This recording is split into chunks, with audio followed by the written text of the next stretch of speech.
If your partner is not on board for therapy, obviously, I think it is worth, having the discussion. What's the expectation here? Maybe what's the resistance, and really trying to talk it through. So we treated our work the way we treated our relationships. Like everything would Yeah. die. You don't have to be in a bad place to do couples therapy. Like it's like going to your primary care physician for 1,000%. Yes. your wellness checkup.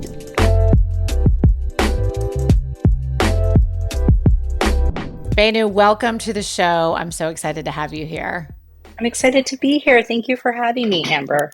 Yeah, we were right before we hit record here. I was sharing with you, I was one of the things that really caught my eye when the Jack Taylor Group sent me over some possible guests that I had the pleasure of interviewing for the show. You definitely really caught my eye on what you guys are doing with your company, Hours, and I had shared with you. When I was going through my divorce, it was 4 or 5 years ago, I wish I had the resources that you guys offer at Ours to help me navigate trying to repair my marriage. I think that, Yeah. and looking back, and you never know. It's like maybe we did reach out for help when it was too late. That is possible. But I know one of the biggest sticking points for us was that the process and trying to find a couples therapist that actually works for couples, it can take so much time. It could be weeks and weeks, it could be months before you actually find a therapist that works well, with both of you. And sometimes when couples really are and that dire straits and have had a severe rupture, that those few weeks, those few months are critical time. And I do think that sometimes it can be the difference of staying together or getting a divorce. And I feel very, very passionate about that. And so anyways, I just say all that to say, I'm so excited to share with the listeners just, some tips, not only on helping couples and their relationship, but also just kind of the process and what you guys are doing over at Ours. Yeah, no, thank you for sharing all that. It's so, it resonates and it resonates with what we've been hearing as well from, some of the couples that we see on the platform, from people that hear about us, from people that I'm just randomly talking to about what, I'm doing right now. So it is needed. And, we see a lot of platforms out there that are really broadening access to mental health and are creating kind of eliminating barriers, right? That's something that the pandemic actually the pandemic did, right? Which kind of being able, therapists kind of coming onto a virtual platform, we were able to access more people in the state that we're licensed in, versus this traditional format that it was prior to the pandemic, where you would come to somebody's office and you would see somebody face to face. Now, there is a beauty, obviously, in being able to see somebody Yes. face to Yeah. face and having that human connection that is harder to emulate virtually. But the virtual component has been so much easier, particularly for couples, to be able to access, whether they're, maybe in different locations, doing the therapy session. And so it's just been really fun. And I want to stress, we're not just for couples, it's really for anyone, for individuals, also focusing on relationships. So I think the core difference between Ours and other platforms is that we specifically focus on relationships, and that those are the most important relationships in your lives, because that is what promotes long-term happiness and longevity. Yeah, absolutely. And so maybe just for the listeners who aren't familiar with your platform, what exactly are you guys doing over at Ours? Yeah, Ours is a digital telehealth platform that offers therapy for relationships. So that is for couples coming in for couples therapy. That is for individuals coming in looking to work on their relationships, whether it's a romantic one or another one that's important in their lives. And I think what sets us apart is that, we have a very high touch matching process where, we meet with our couples, we get to know them, we understand what they're looking for, what they're looking to achieve, what they're looking to, talk about, spend more time, because it's 1 hour of your week or 1 hour every other week where you're in this container. You want to make that time feel like it's something that you're, processing or talking about that is useful and that needs to be processed. So, we have this vetting process where, we, pick therapists that are really passionate about doing couples therapy. And we have these couples come in and we interview them and, we, try to see, what is it that they're looking for and try to find them the best therapist that we can that can fit their needs. Now, it's not like sometimes you can get it wrong because that human connection is so important, Mm-hmm. right? So when they meet, they still have to feel a connection, like this therapist kind of is on their side. It's, you brought up a point around um, when you look for a couples therapist, right? It's so hard because it's three people Mm-hmm. that need to feel connected, and it's in individual therapy, right? It's a lot easier to kind of understand who's the right fit for you and who's not because it's just your psychology. Um, when it's a couple, it's two people. They have to agree. They have to be in alignment. They also have to feel safe that the therapist sees both of them. Yeah, I mean, I know that that can be tough. And some of the greatest, the best therapists I've had is they've done a really good job of being neutral. I Hmm. think that a lot of men already, like if you, and I'm not trying to like, I know that I'm not trying to just pinpoint men, but I'm just speaking to my experience because I've been to couples therapy with a couple men in my life. And if they feel, especially going to a female therapist, if they feel that like the female therapist is not on, their side too and is not remaining neutral, that's definitely tough. And so that neutrality is so important for sure. Yeah. I mean, it's hard work. Like being a couples therapist is a lot like being a ninja. Like it's not Seriously. it's not like this like I'm holding a lot of space, tell me about all of your feelings. So it is that. But then you have an hour. So you have to hit that. You have to reflect it back. You have to validate it. And then you have to pinpoint like what is this dynamic that's not working between the two of you? And can you both take ownership of it? Can you both own your parts in it? And that is what's really difficult because people are righteous and they are tied to their perspective of how things have happened because it's their perspective of it. So they don't, it's really hard. It's we talk a really good game about being like open to other people's perceptions. It is actually in practice truly one of the hardest Yeah. things that you ever do in a relationship is to be fully open, is to be able to receive something that might be in direct, like it's in conflict with how you feel about a situation or about yourself. Yeah. So the ninja, like you have to kind of get in there and and do it well and empathetically and kindly and hold the frame. Well, yeah. And I mean, what's coming up for me is I'm like, and you're also a human being. I'm sure that there are people that Right. like sit in front of you and literally, like, cause if it were me, I would be very hard, Yeah. like not bringing, especially if someone's just bold faced, I mean, like just being absolutely unreasonable or like whatever.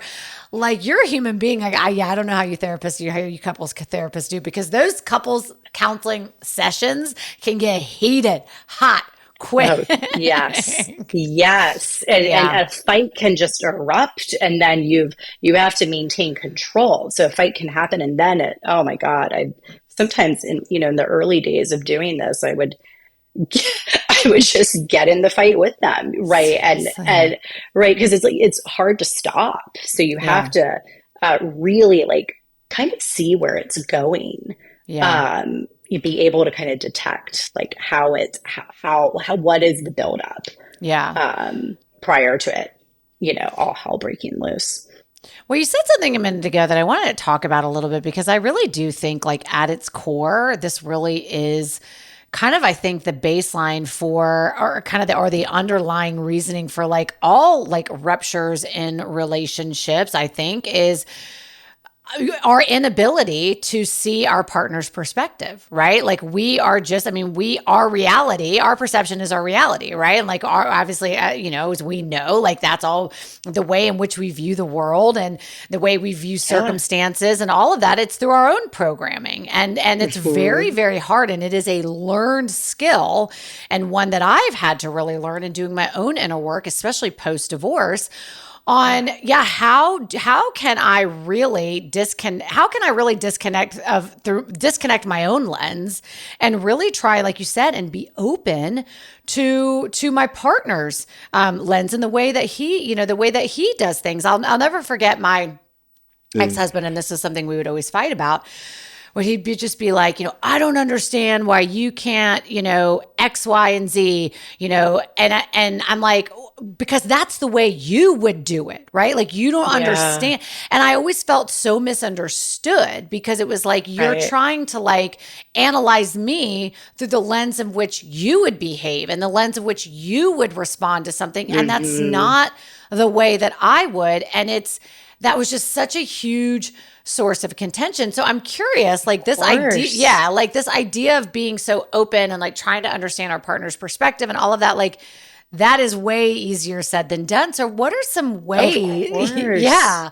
So like what are some ways that you can even with your own partner, like when they do something to really, piss you off, and obviously, yeah, right? Like, what are some ways to try and be open to like understanding their thought process? Yeah, I mean, it's a great question. Like, you're not always going to get it. Like, I'm a couples therapist, right? I've been doing this for a while. Um, I'm married to a trial litigator. Oh my God, that's So my ex-husband. That's my ex-husband. um, That's you my can ex. Yes. imagine Oh, I can. how Yes. heated our Yes. arguments have got. Yes. Like, I'm all feelings. Yes. My partner is male. He's all logic. Yeah. Same. And it's taken us a bit. It's actually what got me so interested in this work, because it would be like, wow, we are living in two different realities of Yes. what has happened. And you know, when somebody says something like, you don't do it this way, immediately what came up for me is like, that's so interesting. That's like such a departure from reality. Like, yeah, she's not doing it that way. And something's bothering you about it. What Yeah. is bothering you about the way she is doing this thing that you would do differently? And like, it's how do you get down to the layers? Because there's a difference between a reaction and a response, Mm-hmm. right? And that's what we're trying to get to in therapy, in any individual therapy and couples therapy. We live in this world where it's like a pressure chamber where we are optimizing for back to like the idea of efficiency, right? Efficiency and and just doing things fast, getting packages fast. Amazon Prime, you get a package in the same day. We are just constantly, wanting to find closure and wanting Mm-hmm. to check things off of our list. And therapy, like, you have to slow down. Like, how Mm-hmm. are you present? I mean, so to your question, like the direct answer is, how am I self-regulated? Mm. What is my emotional state right now? Am I in a place to engage if Yeah. there is Yes. conflict? And part of that is, the point you made about like being open to what feedback, to somebody else's experience of us. We haven't had many pathways to experience that like holistically, in a way where we like don't say that, oh, you're wrong, right? We do it in school, and it's Mm. structured, and you either get something right or wrong. And when you get it wrong, you are corrected to do it right. And then, we get to college, if that's people's paths and they choose higher education, we're in these college seminars where the idea is that you start learning how to engage, right, with people that might have different ideas than you, even if those ideas are inflammatory, you know, are you disagree with. But we are kind of taught more. We're given more space to explore that. And then and then in work, right? Like a lot of feedback is given in this like fear-based type Yeah. of like structure where again, it's all about like in corporate America, like you do it, it's either right or wrong. There's not a lot of space to go color outside of the lines. And so then you think about it, then you're in a relationship and you're like, let's say you get married and you're supposed to be in a lifelong commitment. Right. What do you think? Like, yeah, like you're gonna bump Yeah. against each other. You're gonna evolve and you're gonna do things differently than when you did them when you were 25. We don't evolve together often in relationships. Like Yeah. that's part of Right. the challenge too. And so it's like, what do I need to accept about this period? Like I'm here, maybe my partner's like somewhere else. He's Yeah. self-absorbed. I'm on this like path to self-awareness and self-growth, like blah, blah, blah, Hmm. and he's like not. He's still in logical world. He's not interested. Does that mean we're fundamentally like misaligned? Maybe on some things, but like, and what's important for my relationship? Where do I need my partner to see me? Where do I need to see him? Yeah. what is it that I want? Right. So we are confronted with these huge existential questions, and we need to take the time. We need to give an abundance of time for people to be able to talk about them Yeah. kindly, Yeah. empathetically. Yeah. I love what you said kind of at the beginning too about like one of the first steps of like being open is first evaluating your like your nervous system, especially like in the moment, right? Or Yes. like where Yeah. are you even at a place where you can discuss things like rationally with your partner? Yeah. And yeah, I mean Yeah. that for me being able, because I am the type of person to where I don't want to go to bed mad. I don't want to give you like Mhm. because I'm also It's anxious okay to attachment. go to bed mad. Yeah, Yeah. yeah. Well, Yeah, totally. I am anxious attachment style, right? And so for Yeah. me Yeah. to like feel that rupture with my partner, even for like Yeah. an It's hour, is very, very terrifying. hard for me, right? Like I've Yeah. had to really, really process that. So that for me has been a big one, is like being able to like Hmm. honestly it's like evaluate, am I even at a place where I can have like be open to having a conversation, right? And Yeah. I think the other piece of it for me too is two things. One, it is a bit kind of a couple like ahas for me post divorce. Was one, just really like realizing and understanding that like when you're in a, now obviously there's jerks out there that they are intentionally trying to hurt you, but most of the time I think humans are good people, especially if you are in a relationship with somebody. They love you. If they hurt if they hurt your feelings, it's not intentional, right? And so I think it's like Right. learning to like separate your feelings of being hurt and like really understanding like, okay, maybe what possibly did they mean by this, or what was blah blah blah. So that's the first thing. And then the second thing is, a therapist once said to me, I was in therapy with my ex-husband, and I kept saying like, oh well, you made me feel da da da da da. And she was like, I want to stop that language right now. Nobody makes you feel anything. You are in Hmm. control of how you feel. And that was a Yeah. really big, like, aha moment for me because I'm like, yes, I'm feeling this way based on my own,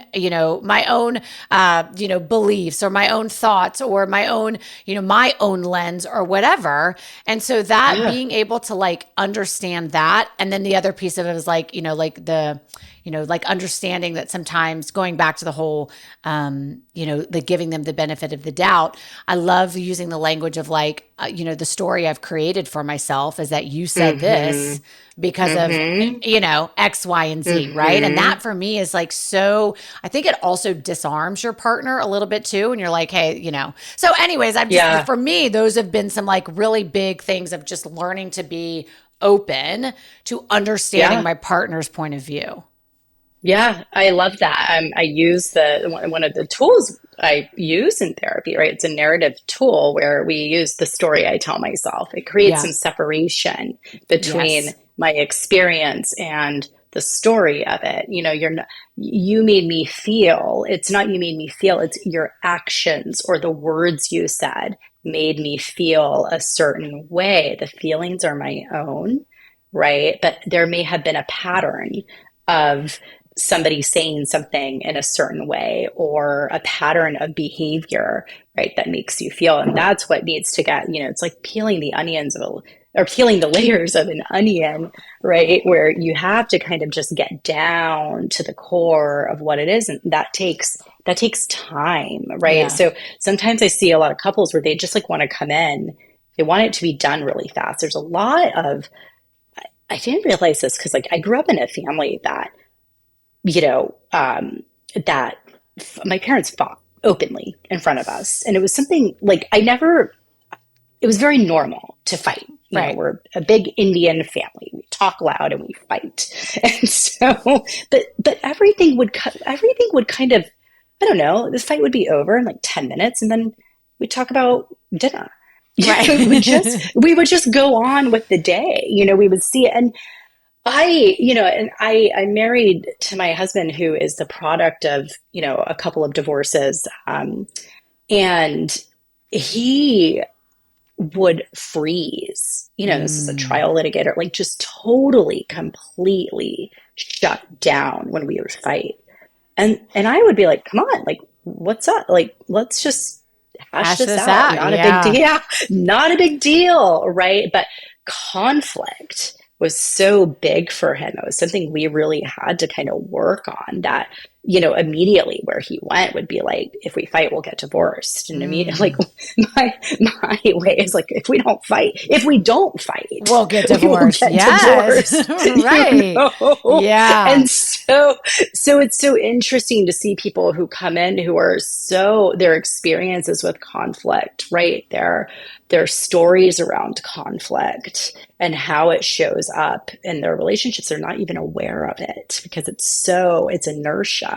It's intrinsic, it feels, until we work to make it external, to change the behavior around it. It's profound. It's really like deep work when it works. Yeah, for sure. I mean, I have the Hmm. same very similar dynamic. I mean, I was, grew up in a family. We've got six brothers and sisters. I mean, we just Well, like yeah, there's not a vacation that we go on that we always get into a knockdown, drag out fight. Even with my yeah, mother, we just like, and it's because we're pissed off. I'm pissed off, and then we're going to talk about it. And sometimes we yell and all that, but then we're able to like get it out, and we really don't cross the line of being like super disrespectful and hurtful. But yes, it's just like hashing it out, and we're passionate and we're loud and all the things. But yeah, then 5 minutes later, we're all normal. It's like, okay, got that done with. Now we're good, right? Whereas my yeah. ex-husband, I think in his family, like just like probably similar, he like they didn't talk about anything.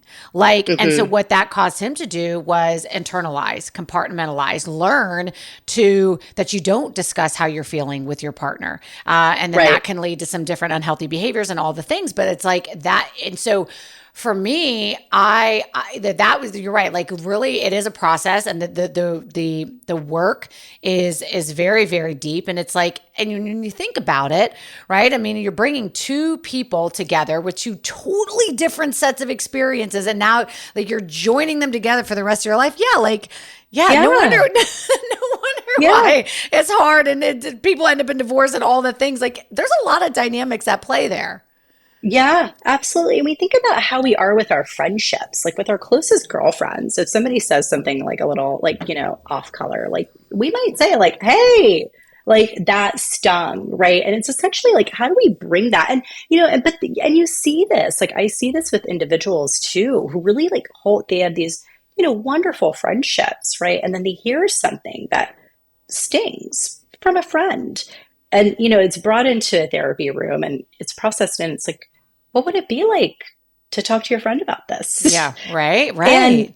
and so I think about this, we have this, we live in this society, we live in a society that loves frameworks, right? And there is like one framework in this society, unfortunately, like, and it's kind of like you get married, you have kids, and that's the framework. And anyone Mm-hmm. who lives outside of that framework, right, often feels alienated, feel boxed out. Yeah. It's this, it's the shitty reality Yeah. of, what this framework is in America, in the West, really. And so, you know I often, a lot of the work that I do, particularly with individual women that I see that are single, is around their relationships to the world, their relationships to even the idea of dating, the Mm-hmm. relationships to like dating platforms Mm-hmm. that they're inundated with, and how they want to be in them. And it's super interesting because what you're finding is that the empowerment is actually stemming from being more rooted in your values, but also being able to like share with your friends very Mm-hmm. vulnerably, like if something hit you the wrong way, and being able to to even kind of smooth out ruptures in our friendships and our inner Mm-hmm. circles of these, and it's incredible because it's like, for the people that are in partnerships, if we're willing to have if we can have those conversations with our friends and they're not actually very inflammatory, how can we make them, they shouldn't be inflammatory in our relationship either.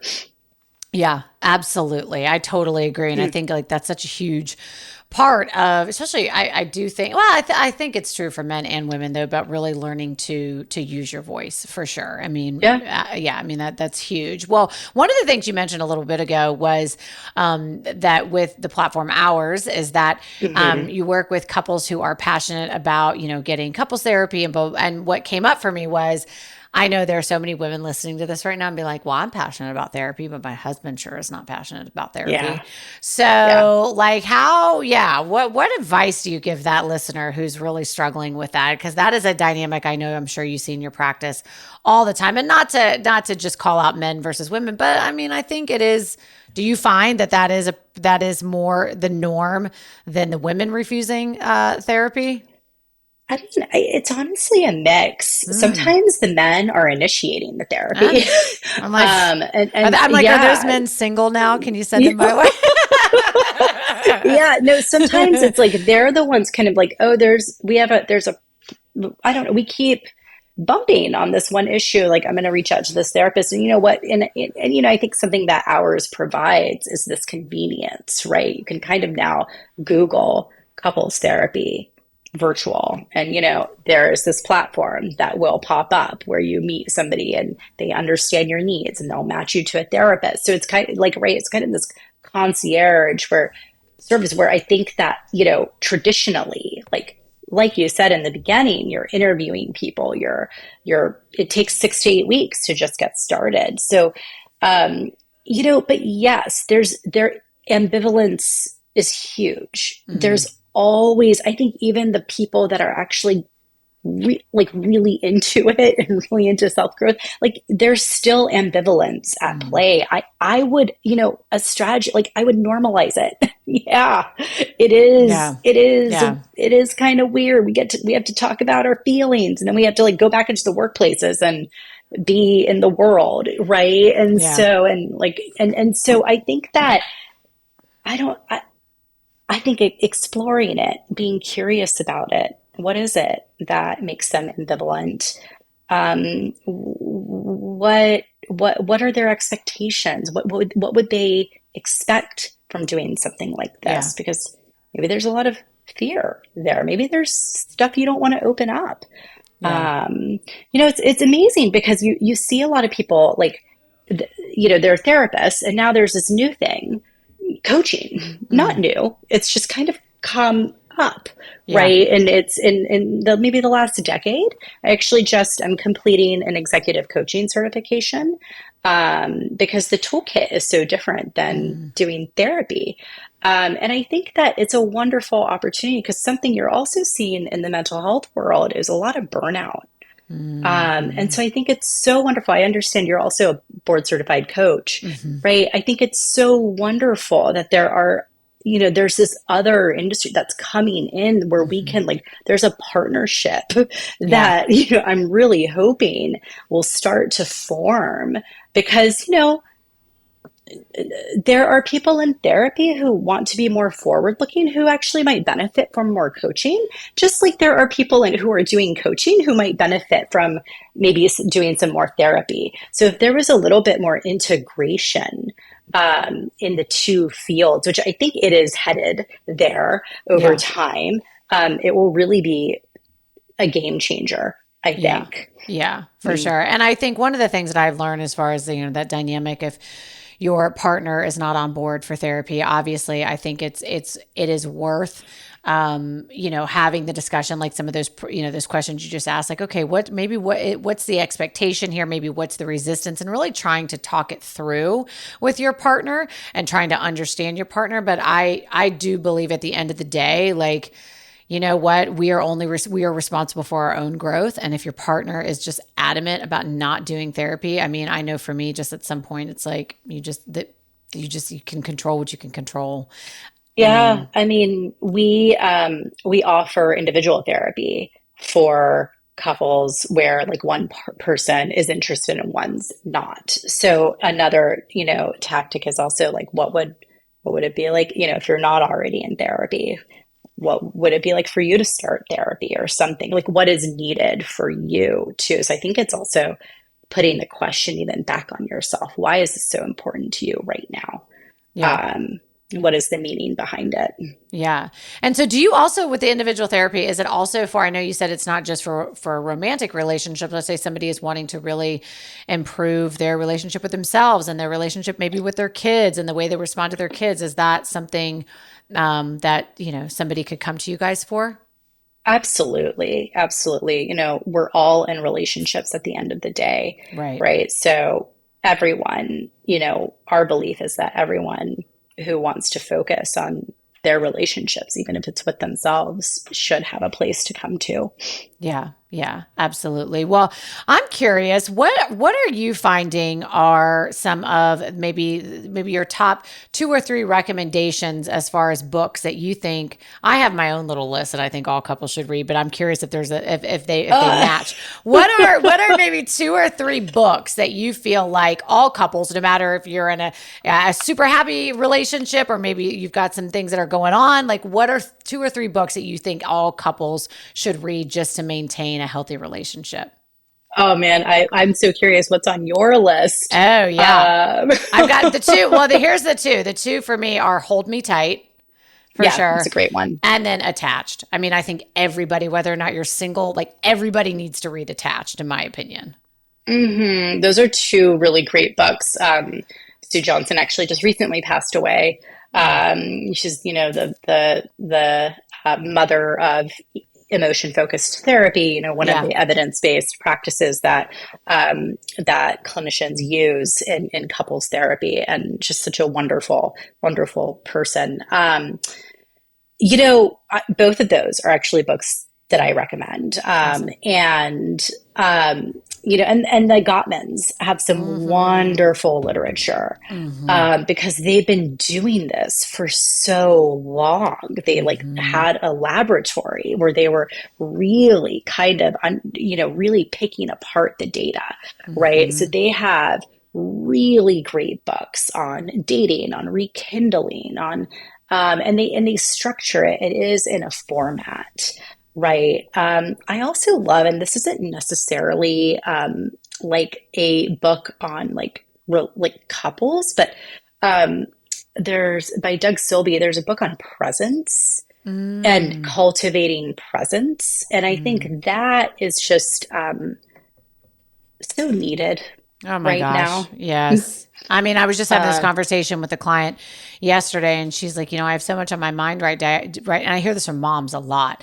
And I think yeah, parents in general, that we yeah, don't feel present with our kids because, yeah. like, even my girlfriend the other day, she was like, I was just driving in the car and I have my two kids in the car, and they're, the ages of, 10 and 7, and they're talking away to me, telling me about their day. And she's like, and I am so zoned out. And she's like, and all of a sudden I like check in and they're like, Mom, did you hear me? And she's like, the Mm, amount of mom guilt that I felt, because I'm like, here I am. I have this precious opportunity to like speak to my children. They're wanting to share with me. And because I am so focused on like all the other shit in my life that I have yeah, to do, and work yeah, and this and that, she's like, I'm totally disconnected. And she's like, and then the same yeah. thing. Yeah. I had just talking to another mom yesterday about the same exact thing. I think presence. I mean, I even experienced this yesterday. It's like, same sort of situation. I think a lot of, parents experience this, and just everybody, but I know there's a lot of like guilt associated with the parents in particular. Absolutely. I mean, it's because we put so much pressure, right? Yeah. The external forces, right? We have more women in the workforce. We have more relationships where two people are working full time. This Yeah. happened to us yesterday. My partner and I were driving back. Our kids had an appointment, and we were both in the car, and both of us had calls at 9 a.m. And both the kids we had to like take both the kids to school, right? And so both of us had calls at 9 a.m. and important calls, Yeah. you Yeah. know. Yeah. And it was like, wait a minute, wait. So who's gonna, And you know what? I'm just like, I'm. It's okay. I'm not gonna do the call. I'm gonna take my kid into school. I'll say I'm sorry. Like I'll catch up Yeah. on whatever we Yeah. talked about Yeah. later. Like it is okay. But Yeah. it took a moment Yeah. of like reflection of Yeah. what will really happen if I Right. miss the call. And we're so trained to just keep going, to Yes. just get from point A to point B to point C and so on. And that really sucks, for lack of a better Yeah. term. No, Uh, yeah. I mean, it yeah, does. It does. I think that the learning how to be present is definitely it takes practice. It is a daily, sometimes minute by minute intention. I was just talking to the client, my client yesterday, and I'd said to her, one of the questions that has really helped me in my morning routine to kind of set my day up with being intentional on different ways that I want to feel. And obviously, I'm focusing a lot on being present for my family, is hmm, asking myself the question in the morning, like, what are 3 things that would make today great? And why I love that question is just because it allows me to really like put a little forethought into it, right? If I'm like, oh, okay, well, I know, I'm going to be taking my kids to the pool today. I want to get ahead of this. I know that I want to be present. And just by even spending a minute like thinking about it, it creates such a level of awareness so that in that moment when I am taking them to the pool, of course, my mind's going to wander. Of course, I'm going to be doing different things, of course, but because I was intentional about just even creating that awareness, I'm able then in those moments where I start to drift, or I start to, then I can yes, like kind of pull myself back to the present. Obviously, meditation has been a great way of training my brain to do that. But yeah. that's just been really huge, of just actually creating the space to create that awareness. I think has been a huge help. Absolutely. And then also not creating the pressure to create the Yes, space. I that know too. it's like also, Yeah, that too. so it's one thing because we try to, often what I see is kind of like an overcorrection, Mm, that this idea that I'm gonna be this way now.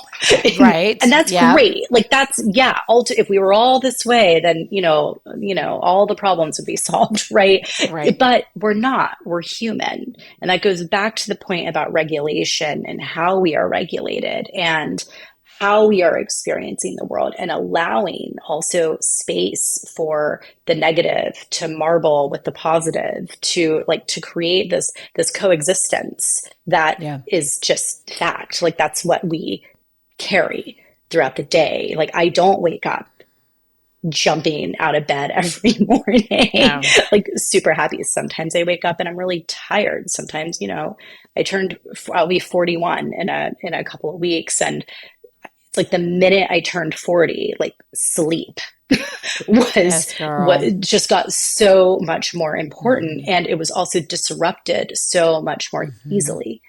And just like understanding, even for me, and now we have like all these Aura rings and Apple Watches, all these digital things that like keep us plugged in and are also for our benefit too, but like used well, like, right, maybe you want to use something for measure sleep, but I don't want to like get my text messages on it all the time because it's keeping me so plugged in. So how do I want to use this technology that is available to me intentionally? um, Yeah. and I think that's, we are so wired to just kind of continue to optimize Yeah. rather than just like actually be. Well, yeah, I mean, I like honestly, like of course, I've got all the gadgets, the Whoop and the Ring and all Yeah, the I things, do too. but Totally. Yeah. here, this is, I don't even have any of that Yeah. stuff on, and here's why. I don't need a gadget to tell me how I slept. Honest to God, Yes. I know how I slept, okay? Like Yes. I don't need to look at my sleep score. I know how I Right. slept. I know how I We've been doing it slept. for Yes. generations without anything. Yeah, Totally. I know. And just, Totally. just like I tell my ladies too, who I'm coaching in the weight loss space, it's like, do you Uh, really need a scale? Like, yeah. how your clothes are fitting. What is that, what you're agonizing over 1 or 2 pounds? It's really sending you into like a mental tailspin, and it's so unnecessary. Yeah. But number two, like, Yeah. if you are, and when you go to put your pants on, how you're feeling in your body. Like, you don't, so anyways, so that's a whole other topic for a whole other day. But I think But I we've love got, it. yeah, I yeah, love it. Just really quick, because it is cultivate, like that is cultivating presence. yeah, You are like, how do my pants fit? Do I feel good in these? Do I not? You, rather than right, looking at a number on a scale, right. right? I'm creating inner awareness of how do I feel. Absolutely. Well, and the other thing is too is I can't even tell you how many stories I've heard from women who'd be like, I heard this all the time in my practice, where women are like, "Oh my gosh, I feel like things are working. I'm sleeping better. I have more energy. Like my clothes are fitting better, and I feel amazing." She's like, and then I got on the scale and I was up 2 pounds, and I just think it's all a lie. And I'm like, serious? Like, what just Yeah. happened there, right? Like Right. and I think this is so true, and I think it just can be this can be true with all sorts of, like, gadgets. And when we talk about even like the sleep thing, like, oh, I felt like I slept great, and then you're looking at like, oh, my score Yeah. sucked. Well, like, Like what is, I what? mean, like what is that Yeah. even? I don't know. So, anyways, yes, I do. I Yeah. love that what you said though about just sometimes not relying on these gadgets and just doing internal check-ins and just learning to trust yourself and how you Yeah. feel and be present. I just think is important. So, yeah, And in a relational setting, something that I think we're really resistant to feeling is pain, mm, emotional pain. mm, And pain is a part of our existence. We mm-hmm. all feel pain, whether we can't run from it. And it's a lot of my work with, I see, people generally on a span from like 30 to in their 50s, right? So that's the lifespan that like I'm in, which is kind of your second launch, right? You're Yeah, past your 20s, you're starting to kind of develop values. People in their 30s, if they're thinking about marriage or they're in a relationship, there's a lot of big moments, right, in the 30s decade, whether it's marriage, children, or um, career, focus, right? And so, and the more we experience life, like the mm-hmm. more pain there Right. is Yeah, sure. too, right? And Yeah. so creating a lot of, some of the couples, I think maybe you've asked this, and maybe I veered off, I apologize, but like Sure. some of the couples that we see coming in, have, to your point about like, when is the perfect time? Like there is no perfect time, Right. right? Right. And something else that ours is really trying to like, be the platform that just like is so loud and vocal about this, is that you don't have to be in in a bad place to do couples therapy. Like it's like going to your primary care physician for 1000%. Yes. your wellness checkup. Yes. And you know, how are you taking care of, I think Esther Perel said this where she was like, if we treated our marriages, our relationships, or if we treated our businesses, if we treated our work the way we treated our relationships, like everything would Yeah. die. No, it's Like so true. Yes. we would Yeah. all just like be, and it just resonated so much because it really like, yeah, if we are not sitting in the pain. If somebody is if my partner, if I caused something that like if I've done something, it's kind of like how do we not make it so personal? It's more Yeah. about like the actions that were done and it's different. There are layers to this, right? There's discernment, there's infidelity, where that, like, again, you can't, of course, you're going to take it Right. personally if something like that happens, right? So it's not so black and white, but these are hard conversations to have. I just Yeah. want to like, I want to really honor that it's not easy to do. And yet, like, you don't have to be in a position where like a hard conversation is needed Yeah.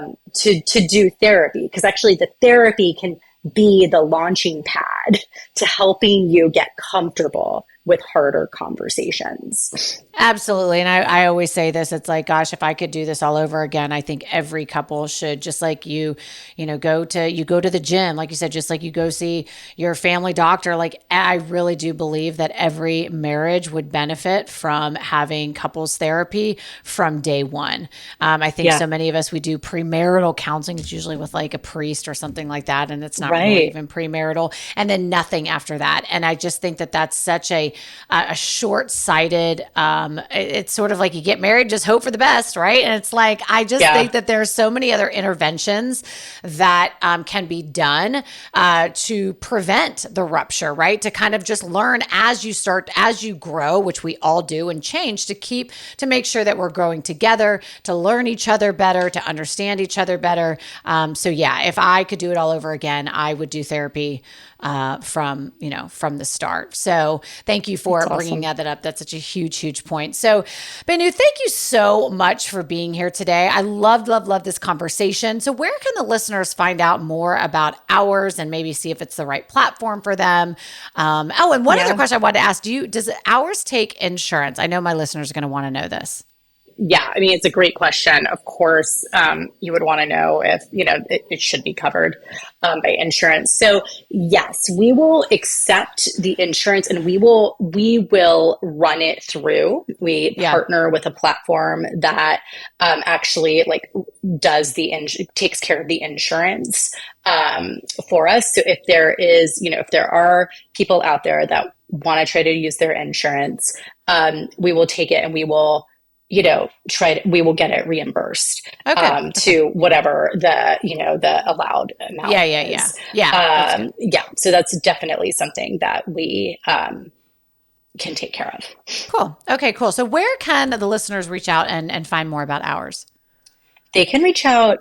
They can go to www.withours.com, and there is all the information that you need to see. There are articles, blog posts, lots of content, and lots of free digital tools to kind of get the juices flowing that you can use. We have our digital card decks that are fun little like little games that you can play with anyone, with your partner, with one of your friends, with anyone that you have a close relationship with.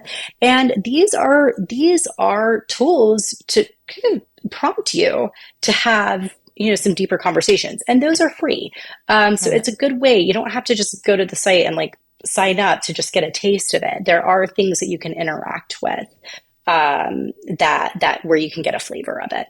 Awesome. Awesome. Well, thank you so much for just sharing what you guys are doing over at Ours. Thank you so much for sharing your expertise. And I appreciate you very much. Thanks for being here. Thank you. Thank you so much, Amber. I really appreciate the opportunity. Thanks. Absolutely.